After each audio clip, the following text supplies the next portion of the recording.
Okay, so this is a new little series of videos that I'm going to do for helping to learn the tarot. And in specific, we're going to talk about different types of layouts. When you do ask questions, there are a few really important guidelines right at the outset that will help you get a lot out of your readings, and this is specifically aimed at when you're reading for yourself. You can do this if you're reading for friends too, but the big deal here is there are a lot of people out there drawing a lot of cards. So we start with the first part of a guideline. Tarot or oracle cannot really answer yes or no questions unless they have a yes or no card. You can try and turn a card into yes or no, or you can go, if this is a positive card it's a yes, if it's a negative card it's a no, but really that doesn't work, and so you'll get confused messages and things will go horribly wrong. There's the standard 3-card layout. A lot of people are into that. I'm not so much, sometimes yes, with a specific type of question, but the past, the present, and the future, if you're calling cards every day, what past are you asking about, what present and what future? A past, present, and future reading for a particular situation can give you a bit of guidance as into the energy behind it by looking at the past, and while you look at the present, if that matches, the future is one card. So depending on the complexity of the question, it can be quite a challenge. They do have nice aspects to those sort of 3-card readings. So I've got a book out called Tarot Companion. It's available on Amazon, and it's available in print as well as an ebook. Now the thing that I've put in that book, and why I wrote that book, is it's specifically about layouts. You can try a few different types of layouts, but I've also got a lot of question guidelines. For 3-card layouts, there are different ways you can ask different questions to get an optimum answer from the tarot or oracle cards, really. So you're looking at, how do I ask the right question, draw the right cards to get the right answers? The more you're drawing cards, the more often you're drawing cards, the more significant this becomes. You can in fact do a lot of card draws for different aspects of your life. That's not quite what we're looking at today. So we've got a fan spread, which we've all seen. So you fan your cards out after shuffling them. It's quite good for making sure you don't get into shuffling habits, or in between certain types of, if you've been shuffling for a few days when you've asked questions. What happened there? If you've been shuffling for a few days when you've asked questions, then do a fan for a change. So mix that up a little bit, because we get into habits. So say your question specifically is about your week. Okay, how's my week going to go? The first thing that I suggest is that you don't just do a 3-card layout for that, that you draw down the different aspects of your life. So the different aspects of your life would be, okay, how's my week going to go at work? Or what can I expect from my week at work? Okay, so draw 2 cards down for that. It's not letting me take that card. Oops, there we go. We'll get rid of that, get rid of that, get rid of that. Okay, so now we've got these 2 cards. We've got the 2 of clubs, and we've got evolution. So the 2 of clubs has your mind wandering a little bit, thinking about maybe a different job, being in a different place. You may not be enjoying exactly where you are. It might become a little bit of a routine for you this week. You might get a little bit bored and your mind wanders. Not too dramatic, except for drawing the evolution card. The evolution card is exactly that. It might be that your thoughts turn to upskilling, working a different job, doing something quite different, being a bit radical. It's not about playing hooky. It's really about, do I want to stay here? So your mind might be turning to, I've done all I can here. What's next? What can I aim for next? And as an evolutionary energy, it'll be something within you seeking expression. So that's actually quite an important couple of cards for the week. Now it is just for the week, so you could go through all of this in your mind, and then next week be happy again. Be quite comfortable again. But once you get that evolution card in there, what you can be sure of is that this will keep happening in a little cycle until you make a change, because there's an indication that you may not be as happy in your work environment at the moment as you might like to be. And if there's a need for something to change, then as time goes by you become a little less happy. Now you've got that out of 2 cards. The chances are that once you've drawn those 2 cards, there's a point in the future where you will motivate or want to change your job. Now that being the case, or at least your role in the company you work for, that being the case, this is an early warning piece of information. It says while you're having those thoughts, the suggestion is that you think about what you could be doing rather than, I just want another job, this place sucks. And so the next thing you do, which adds to the pot and adds to the, I think, interest of a layout or getting readings for yourself, or self-reading, even practicing. This gives you a lot of opportunities to practice with card relationships, and card relationships are vital to get things right. So next I would ask about, what's life like at home? So we go there. I want to take one from here. This is over the next week, so I'm drawing for the week. You wouldn't do this more than once a week, right, if you're drawing for the week. If you want to do more card draws, then, and you're practicing and you're learning, do them for other people. This is my Victorian Tarot, by the way. Do them for other people, or switch it up. And again, if you look at the Tarot Companion, you'll see all these little ways that you can actually draw a lot of cards every week and not be repeating the same question again and again and again. So I can assure you, if you ask the question and you get your answer, and then you ask that question again, you will get a different answer. And the different answer is because you're now you don't have any intention. An intention when you draw a card is to get information.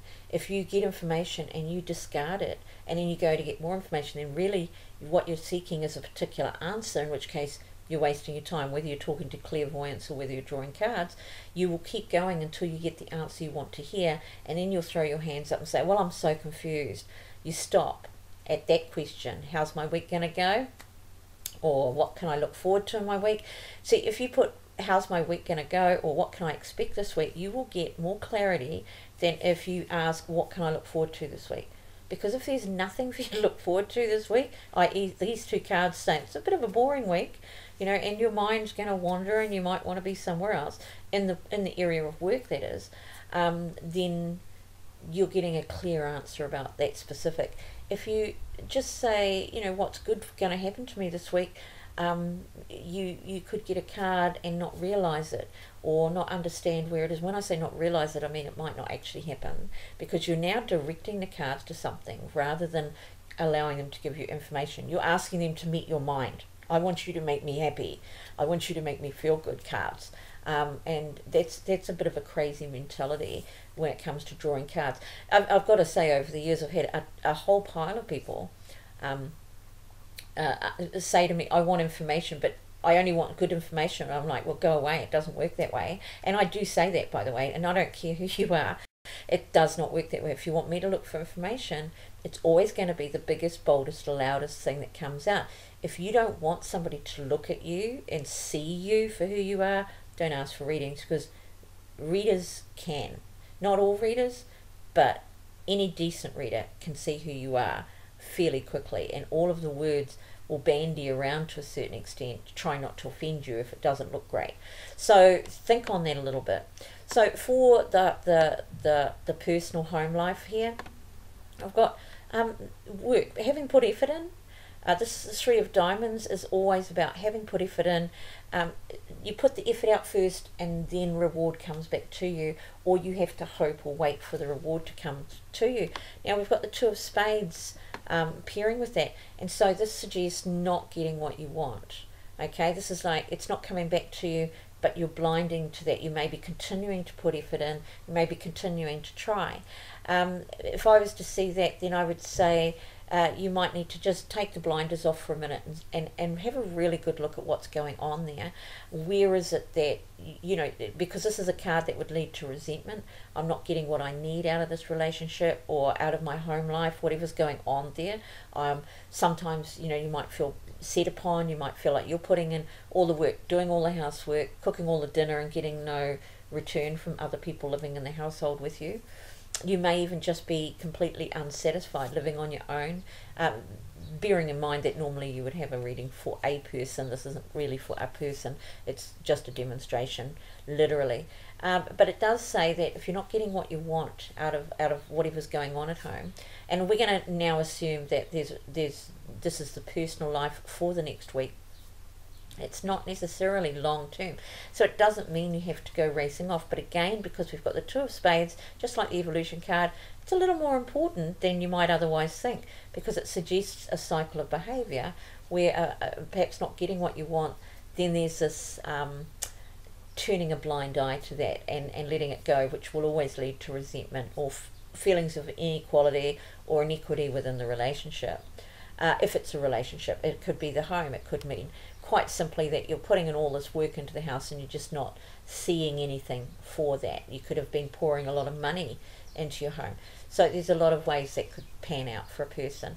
And then we're going to bring it down to specifics now, and you go, okay, so you have got a relationship, and I'm going to just go, instead of a partnership, which seems to be how everybody does go, I'm going to go, okay, so I'm say a parent, I've got 4 or 5 kids, which I don't, but I've got 4 or 5 kids, and so as the person laying out, I might be having a bit of trouble with a teenager. So I'm going to ask the next question, and this is how you break this down, and you can draw a lot of cards about 1 week and not be repeating your question without micromanaging your future either, by the way. And so the next question I would ask is, like, you know, I'm having a few problems with my teenage child, which I don't have, they're all adults. With my teenage child, what can I do about that this week? Is there anything I can do? Now we're not asking what's going to happen. Now we're saying to the cards, I want to plan something here, I want to work something here. And that's not a great card that we want here. So we've got the Two of Diamonds reversed. So basically this is a card that suggests that there's an imbalance.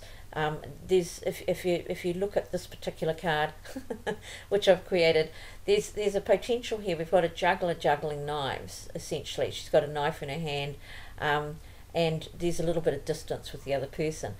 And because balance is such a delicate thing, if you play one thing off against another, if you don't quite get it right, things will come back at you. It's quite a little karma card, really. It's like an instant cause and effect card, the Two of Diamonds, and it's the one that suggests that if you don't get the balance right here, you're going to get lashed out at. So since I'm already having apparently problems with this teenager, that needs sort of a qualification. It's sort of like, okay, so it's not going to be a great week. It's not going to suddenly magically turn into something wonderful.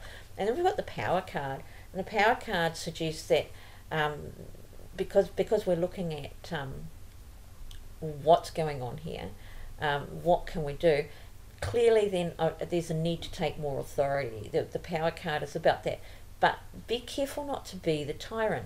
So it leaves you with a question, you know, am I being overly authoritarian here? Am I trying to knuckle this kid down to the point that they're in full flight rebellion when they're already in a certain amount of rebellion? And in other words, am I causing part of that problem? And so that becomes a really nice question for you that you can monitor yourself over the next week.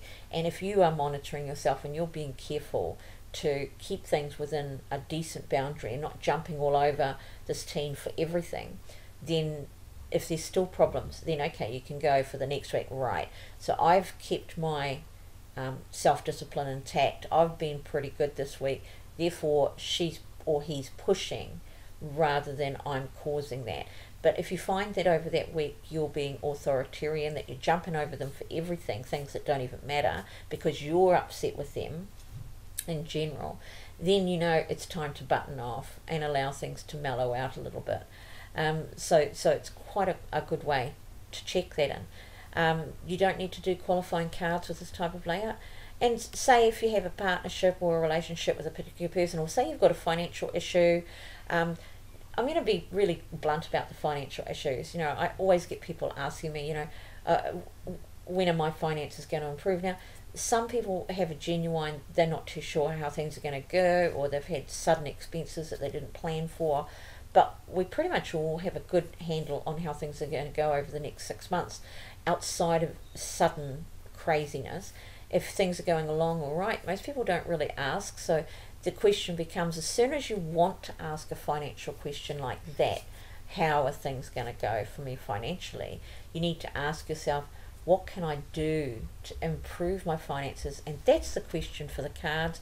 So what can I do to improve my finances fairly quickly? Suddenly you're giving it a bit of a limit.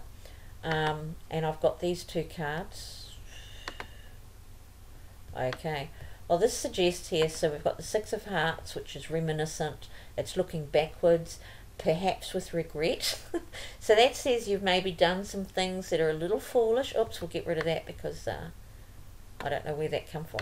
Oh, I do know where that come from because it was sitting underneath. It means that one goes back in. There we go. So here we go. We've got the Six of Hearts and we've got the Ten of Diamonds. Now the Six of Hearts says we've got some regrets.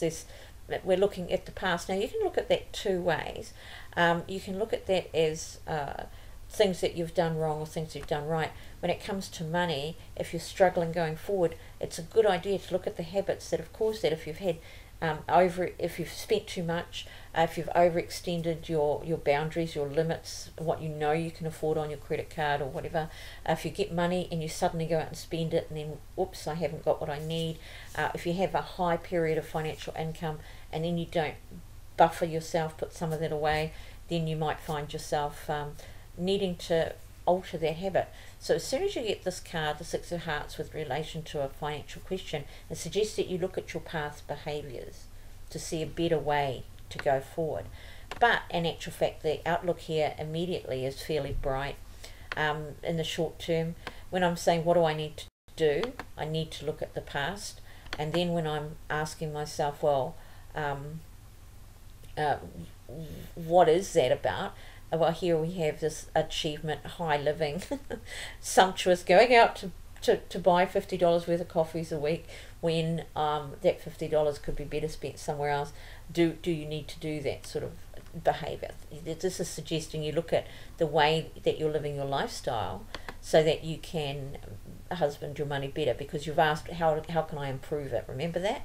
So this isn't a card that says, and this is about how you can misread a card. This Ten of Diamonds is a lovely card, but in that question, it becomes a card that says you probably overspend. You probably spend too much on the high life. You probably put too much, more money than you can afford into different areas of your social aspects. Because the Ten of Diamonds is a card of feeling good with your family. It's a card of everybody coming together. It's a card of financial achievement. So if you were to read that incorrectly, based on the question, what can I do? Remember that? Not what's going to happen, what can I do?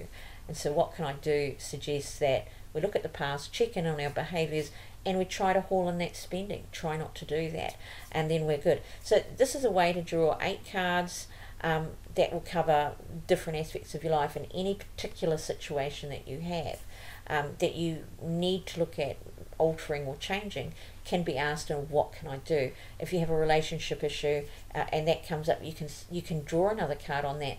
That should always be, if you're going to draw another card, what do I need to do? What can I, not is there something I can do? Because that's a yes or no question, right? So what can I do? What's the best thing to do next? And that will work really well for you. At all times you're looking for getting the best amount of information, or the best quality of information for any reading. So that's us today. That's a little wee bite size and a look at a fan reading and how you can draw questions for your week.